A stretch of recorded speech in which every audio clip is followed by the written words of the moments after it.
What's good, y'all? You're about to learn how to do a stationary T-step. I'm going to teach from the back. So we're going to use our right foot right now as our tapping foot. Our left foot is going to be our base foot. Make sure that you practice on both sides when the video is done. I'm only going to demo on one side here.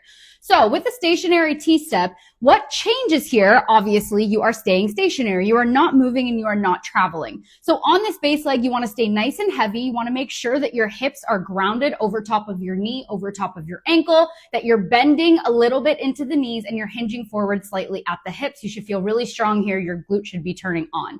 There are two ways to do a stationary T-step.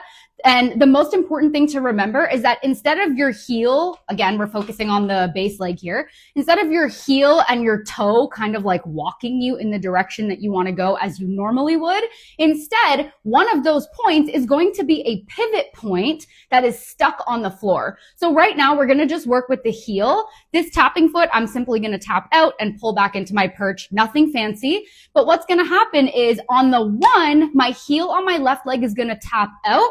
One, and normally I would pull my and bring my toe in to meet it, but instead I'm going to use my toe here on the left foot as the pivot point.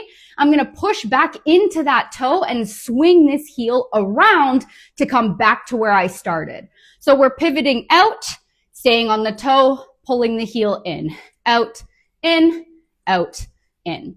The other option here is we can do the same thing, but with a reverse stationary T-step, which basically just means that the toe itself is going to lead.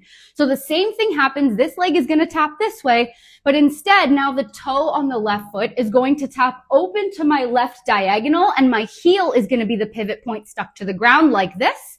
One. This one's a little bit harder. You want to make sure you stay nice and grounded.